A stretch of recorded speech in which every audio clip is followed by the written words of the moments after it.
ayğa son qarışırdım, beroyatım balapan kor güldariğa. Bugün Qazaxıstanı Minderli planet adlandıranlar səhv etmirlər. Repressiya illərində keçmiş Sovetlər İttifaqının hər yerindən hökumət üçün etibarsız sayılan insanlar kütləvi surətdə qolçomaq adı ilə Qazaxıstana sürgün ediliblər. Beləcə, bu kimsəsiz ilan məliyən yerlər müxtəlif millətlərdən olan insanların vətəninə çevrilib. Stalin rejiminin Qafqaz siyasətindən təkcə respublikamızdakı soydaşlarımız deyil, Gürcüstanda və Ermənistanda yaşayan Azərbaycanlılar da zərər çəkiblər. O illər Ermənistanın Ağbaba rayonunda yüzlərlə ailənin ocağı söndü. O soyuq qış günləri qatarlar mənzil başına 20-25 günə çatırdı. Bu zaman insanların güman yeri Tanrıdan mərhəmət diləməyi idi.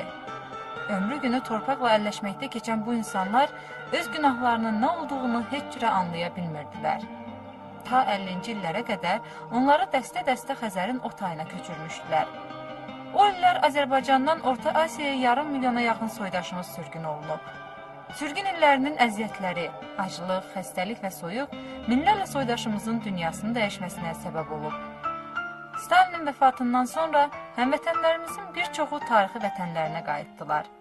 Ancaq buna baxmayaraq, bugün Qazaxıstanda yaşayan soydaşlarımızın sayı 300 mindən çoxdur. Onların ən çox məskunlaşdıkları ərazilər isə Qazaxıstanın Almatı, Cambul, Cimkənd və Taldıqurqan vilayətləridir. Alatau dağlarının ətəyində yerləşən Qoqqaynar və Asibulaq kəndləri Almatanın 20 kilometrliyində yerləşir. Bugün bu kəndlərdə 400-ə qədər Azərbaycanlı ailəsi var. Onların isə yarıdan çoxu Qoqqaynar kəndində yaşayır. Baxmayaraq ki, burada anadan olub böyümüşəm, məni Bakıda çoxları tanıyır. 38 ildir bu qəsəbədə yaşayıram. Bizim kənddə Azərbaycanlılar, türklər, ruslar, qazaxlar bir ailə kimi yaşayır. Kiminsə qapısında hüzürü düşəndə və yaxud kimsə övladına toy edəndə hamılıqla ona kömək edirik. Mən Azərbaycanlı olsam da öz ana dilimdən başqa rus, qazax, türk dillərində yazıb oxuya bilirəm. Mənim kimi başqa millətlərin nümayəndələri də. Bir sözlə biz hamımız burada mehriban ailə kimi yaşayırıq.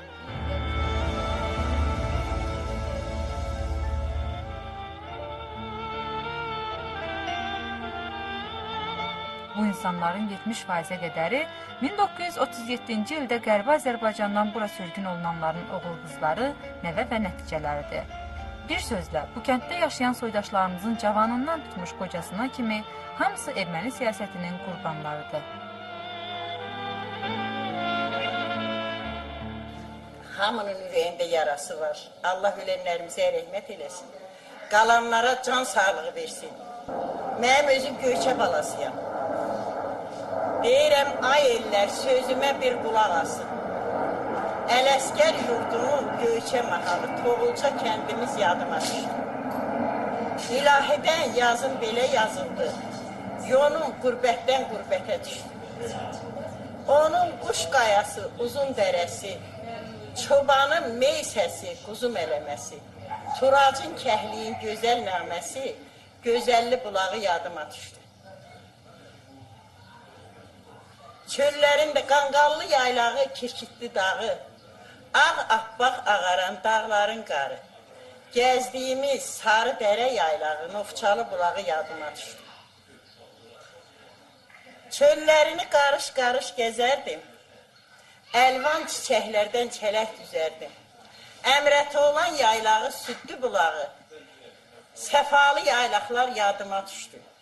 Ben Krasnoselsk rayonunun Toğulca kəndində anadan olmuşam.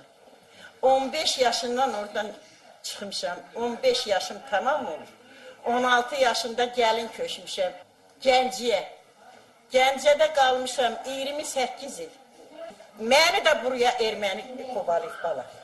Olduğumuz kənd çox, millətimiz çox gözəldir. Ancaq özümü qərib saymıram. Sayıram, qocalmışam da, qocalanda adam köyrəlir. Belə yaralı rəhlərimiz var. Allah sizə dərd verməsin. Ömrünüz uzun olsun. Amin. Allah Xudaya xudavənd aləm, Azərbaycanı orada şen eləsin. And olsun Allaha, vətən dəndə ürəyim görünür bala. Qazaxıstanda məskunlaşan həmvətənlərimiz Alata dağlarının ətəklərindəki torpaqların bərəkətindən ağız dolusu danışırlar. Vaxtilə kimsəsiz, ilan məliyən çöllüklər bir vaxtlar sürgünə göndərilən soydaşlarımızın zəhməti ilə abadlaşdırılıb. Axşamın sərinində göydə tez-tez durna qatarları görünür. Zirvəsi qarlı Alata dağlarının üstündən ötüb, şimala doğru köç eləyən durnalara baxanda adamın ürəyindən qəribə hisslər keçir. Qürbətdə gecələr uzun olur. Nə yaxşı ki, hər zülmət gecənin açılan bir səhəri var. Mənim dədəm anam yox idi. Əmim idi, əmimin arvadı, əmimin uşaqları idi. Bunlar sürüləndə mən də onlarla gəldim. Bunların əmimin oğlu Bələkdə idi, Bələkdə. Bunlar indi haravıya dolurlar, gedirlər.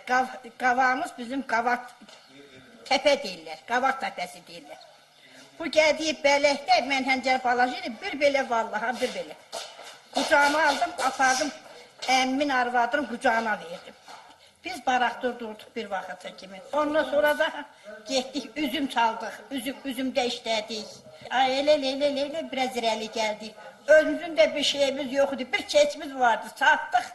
Bir kəmərimiz vardı, satdıq, onu pul elədik. Qazaxıstanın Kokkaynar kəndində məskunlaşan soydaşlarımız ata-babalarından qalan irsi bugün də yaşatırlar. Tarixi vətənlərində olduğu kimi, yenə də ev yığışaraq ocaq qalayar, xəmir yoğurar, müxtəlif növ xörəklər pişirərlər.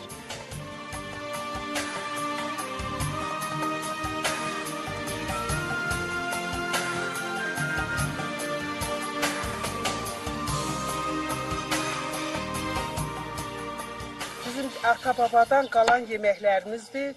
İndi də indiyə kimi hər vaxt düz beləcə ərişdə kəsirik, sacda qovururuq, ploy pişiririk. Bizim bu plovu qonaqlarımız da bəyənir, qonaqlar üçün də hazırlayırıq.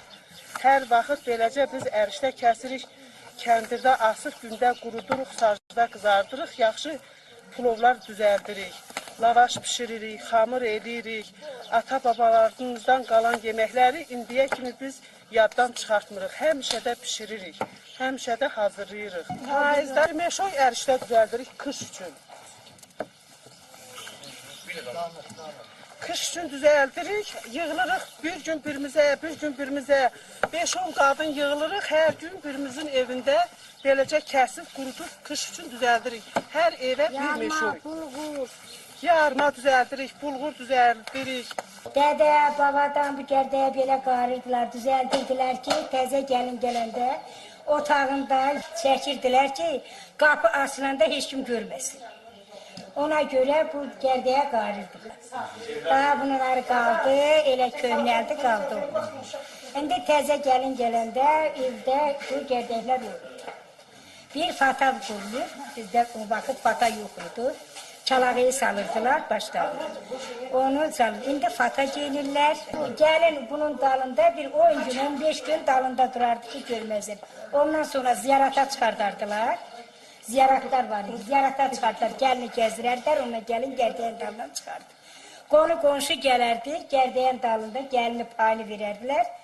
10-15 gündən sonra, bir aydan sonra gəlinin payını verərdilər, gərdəyə qaldırardılar. Girərlər ki, gəlin çıxdı gərdəyə. Gəlin nəməridir, bu nəmərlə belə, bu da gəlinimiz mərgətlər, pay gətirirdilər ki, gəlin payıdır. Ədətimiz belədir. Bugün Qazaxıstanda yaşayan soydaşlarımız repressiya illərinin acısını ürək ağrısı ilə xatırlayırlar. Bu kəndin deməli tarixi 1937-ci ildə Stalin repressiyası vaxtında əsasən 80% Qərbi Azərbaycandan sürgün olanlardır. Qərbi Azərbaycanda deməli o vaxt elə erməni daşnaqlarının vaxtı onların bir fürsəti idi ki, cəmaatı oradan bizim Azərbaycanlıları çıxartmaq idi.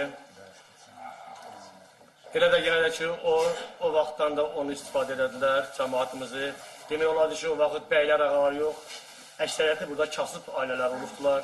Heç nələri olmuşdular, büyüyünə, sabaha heç etibarları olmayan insanları buradan sürgün edibdilər. Və bizim ağsaqqallar, hansı ki, ağbırçəklər, çoxları bir dəqiqə o dünyadadırlar, Allah rəhmət eləsinlər onlara. Adət-ənənələrimizi heç vaxt itirməmişik. Gələn gündən burada Qazaxlar bizə sığınacaq veribdilər. Gələn gündən bizi köçüklər çöllərə tökdülər bizim xalqımızı. Yerlərdən torpaqları eşib, onun içində evlər düzəldibdilər. Üstlərini qamışla örtürdülər. Və ağsaqqallarımızın deməyinə görə getmişlər. Odun yox imiş burada, heç bir ağaçlık da yox imiş, səhralıq bir yer imiş. Sobaları yandırırlarmış qamışla deyir. Qamışla da ki, gərək bir adam özdə növbət durmayıq. Növbət dururlarmış ki, həmişə qamışla besi yandırmağa, sobaları yandırmağa. Qamış tez yanıb gedirmiş. Və burada olub çuğundur yer olur, çuğunurla. Məsələn, kimsə biraz süd verirdi, bu günlərdən, çətin günlərdən bu vaxta gəlib çıxmışıq. Adətimizi, anələrimizi itirmirik və hər yerdə də hörmətimiz də var. 1937-ci ildə mənim 12 əmmi biz gecə aparırlar. Biz gidedik. 37. Biz qalmışıq körpə, balaca. Anamız bizi saxlayır, neçələndirir. Sovetin devrində də yaşamışıq, 60 il. Heç bir gün görmədik. İşlədik, sədir döydü, işlətdi, ağır, frontun vaxtında. İndi də gəlib buraya çıxmışıq, şükür Allaha. Hər şeyimiz də var, normaldır, yaşayırıq. İndi qədər niyyətliyik ki, gedək oraya öz vətənimizə, Bakıya.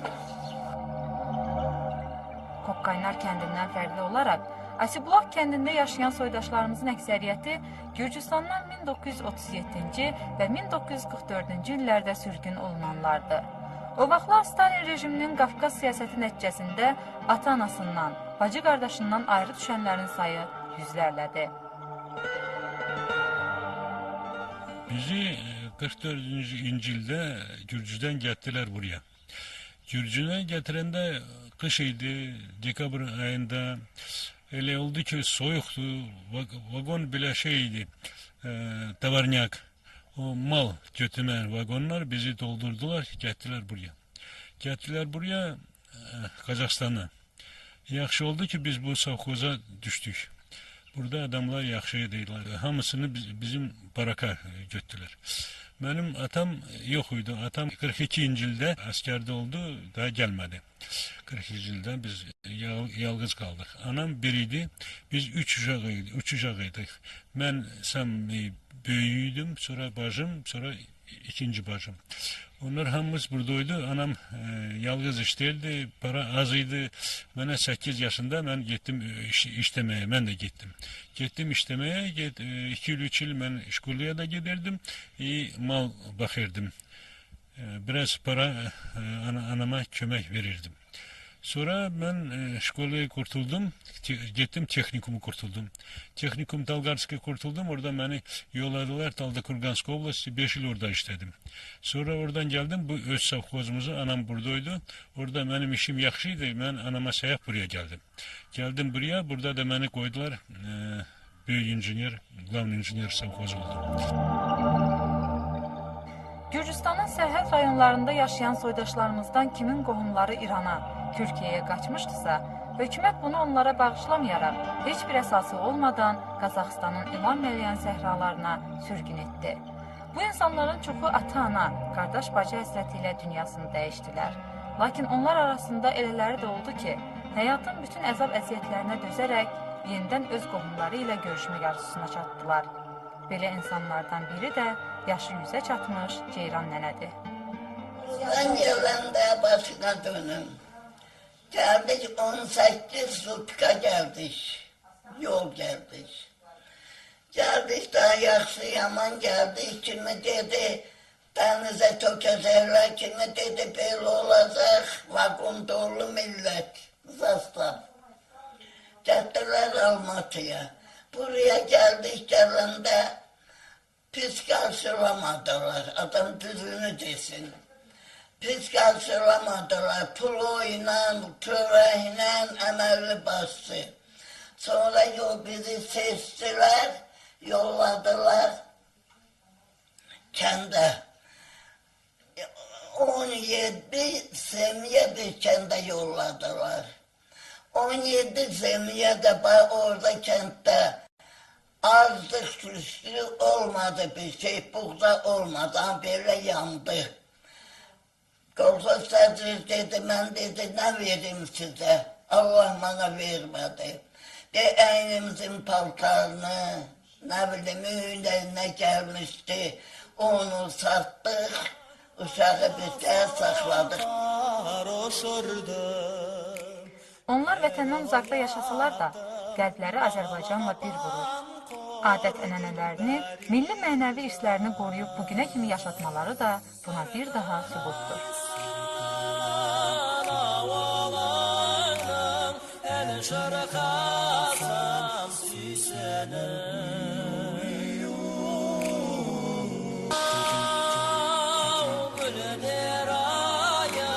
Gülüm